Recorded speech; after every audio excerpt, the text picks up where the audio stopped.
Well, here we are. Got the interior pretty much all buttoned up. Thought I'd do a relatively quick video on what we've got going on here and some of the things we've had to deal with. So the door panels came in from SMS about 2 or 3 weeks ago, but the car was in the shop because it needed some transmission work. So I didn't have it here to put them on, and of course it was driving me crazy. So do a little breakdown on what we've got going on here. Okay, this is the stock type interior. It's an XL. It's two-tone blue, which is light blue and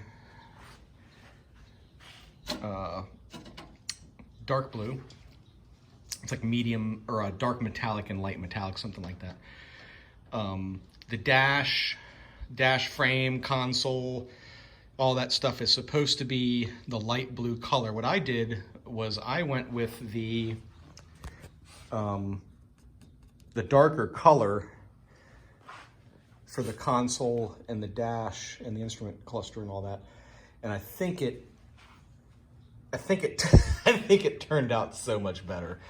I think it looks pretty cool. So anyway, the interior, the seats and the door panels came from SMS. I had gotten the seats in relatively early. They were done in about 5 months, and the door panels done in about 15 months. The door panels, before I did this, I looked online at many other examples of, restoration work, and all of them that I've seen have trim screws that they've had to put on the edges there in order to get the new panels to go where they need to go. I tried not to do that, but there was just no way to do it. I even bought the door panel, what are they called? The things that they clip into the back, and they're kind of spring loaded and they go into the holes in the door. Some of them are in there, but they just don't hold. This just, you can't completely recreate something the way that it's supposed to be from the factory, so it is what it is. So on the bottom here, the doors are made to take it's a piece of trim. It's like a tray, and I think it's for the 500s. I even have them. It's like a little hook piece of trim that the door panel slides into, and I had those and I tried to use them, but I can immediately tell that that's not what they were for. So as you know, if you've been following this at all, this car had nothing. I didn't have door panels. I didn't have anything for the dash, the bezels, chrome, any of that stuff. Everything I've had to create. The only things I did have were, I did have the window actuator, the handles, the actual door handle. I had to order the armrests. I had the back armrest, but I didn't have the front armrests, and they only come in black. So I had to, just like I painted the dash, the kick panels, the rear package tray, just like I did that all in the factory paint, I had to do the armrests in the factory vinyl dye. But it turned out okay. It's already starting to kind of come off just from rubbing up against it. But what are you gonna do? I didn't have that lower trim with the light. I had to order that online. Somebody had a NOS set for sale, so I got lucky with that. I did, you know, I had the that center aluminum tray. I did have that, and I had the SMS wants all of the anything metal. So there's a metal frame under here. They wanted that. They wanted that. They wanted the lower trim. So sent all that in. The console. So I got this because I wanted a console, but it's an automatic, but I like the look of, you know, a 4-speed. So I fashioned this Clayton Machine Works. It's a gated shifter with a Hurst shift lever, and mounted that in there in place. I didn't have the original shifter. It had a B&M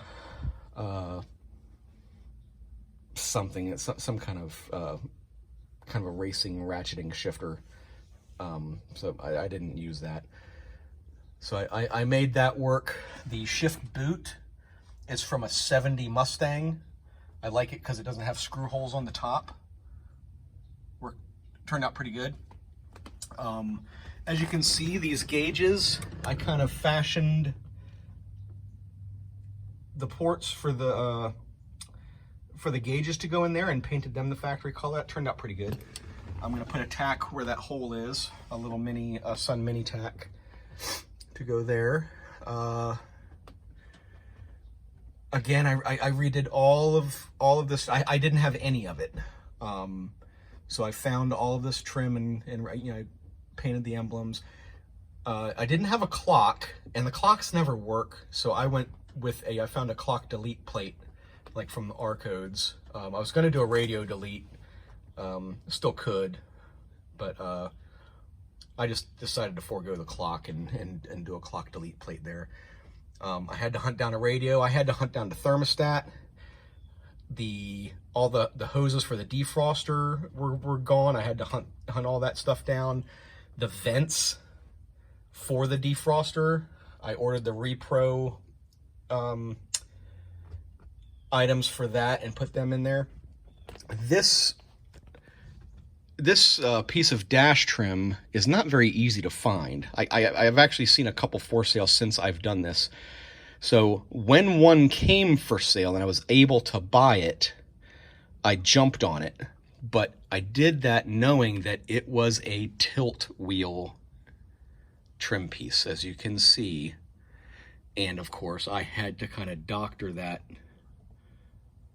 piece there to fit around the steering column. So that was a chore. At some point, I may replace it with the correct one, but it's fine for now.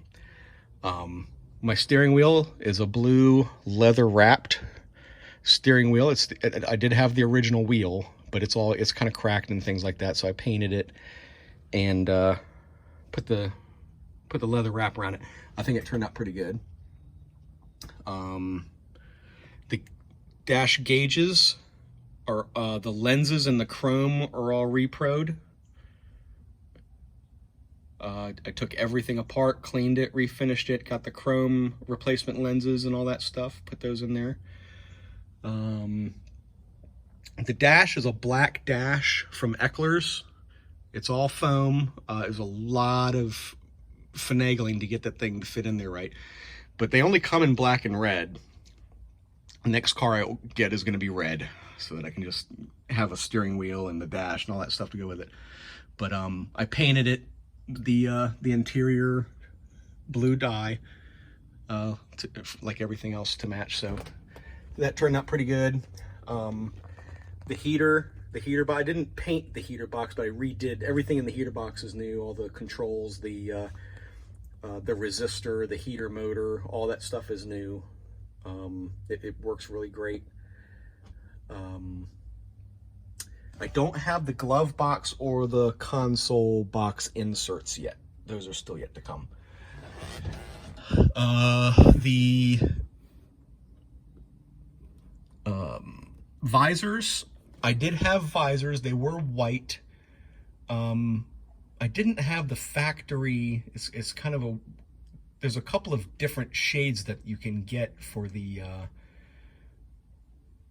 headliner, and that's why the headliner, when you order a headliner, it comes with the same material so that you can get it to match. But I didn't feel like doing that, so I just repainted with the white vinyl dye, the original visors. They're kind of a pain to get in there, but whatever. The rear view mirror is something cool. That's not a factory rear view mirror for a 64, but I like this one better. The 64 just had this piece that the visor ends went into, and then it was a window mounted mirror. So this one is, I think it's from a 63, but I liked it a lot better. So I had to modify this piece of trim here in order to accommodate this piece here. So that was another one of my creations. It worked out pretty good. One of the biggest creations for me was the headliner and the sail panels and getting the new lights and everything wired up. I did all of this by myself. They recommend that you have a buddy help you, and I completely agree, because it was a pain in the butt for me to do by myself. But it's not perfect, but it's, you know, nothing on this car is perfect because I did it all by myself in this garage, and that's, you know, it's a little feather in my cap. So any little imperfections, you know, I just deal with, and it looks fine, it functions fine, but it's not perfect. But you know, it's all on me. But you know, it wasn't terribly difficult to do. But it's, you know, there's a little bit of a learning curve on it if you've never done it before. I put some, I glued some tack strips strategically throughout this thing. I didn't have the windshield out when I did it, by the way. So it's tacked on the front, and then I have tack strips that go around the edge there, and then the back window was out, so I was able to pull it tight and glue it up around the lip there, and then install the window.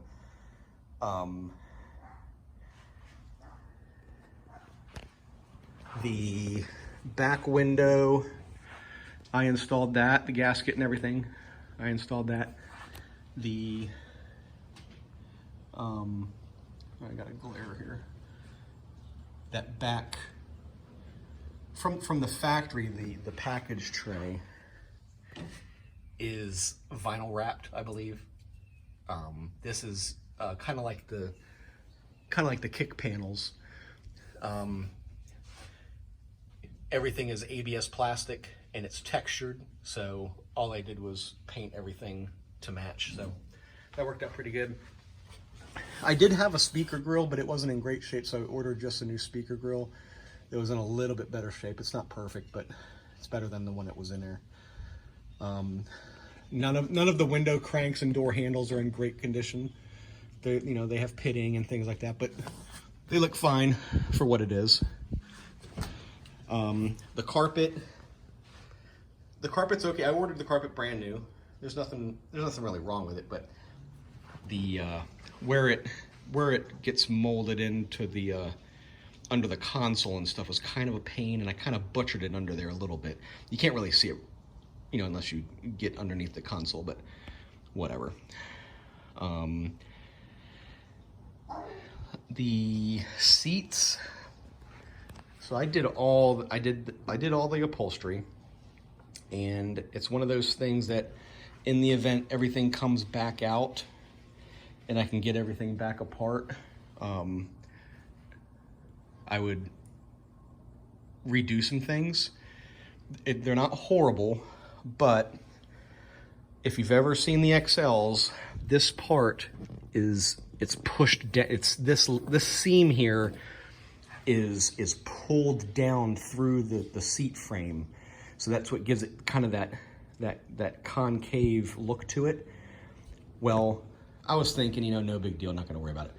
But what happens is when you do that to the seat back and the seat, what it does is it pulls the padding down tighter, and it kind of flattens it out and pushes it into a different position. And what it does is it fills up this gap that I've got here that's creating this little wrinkle in the seat. Again, I'm not that worried about it, but that's why that's like that. It's because the seat padding wasn't installed exactly the way it needed to be, and then there was some additional sewing and fabric work that really an upholsterer needed to do to these seats to install them in order to get them to sit right, and it was just above my skill level. So that's the way they are, and you know, it is what it is. I can't do anything about it. But that's pretty much the interior in a nutshell. Like I said, if you've seen my prior videos, you've seen what this thing looked like before I got it, and there was nothing. So it's pretty cool now. So looking forward to, we got a couple more weeks of good weather, so we'll get her out there and show her off a little bit. But that's about it for now. Thanks for watching.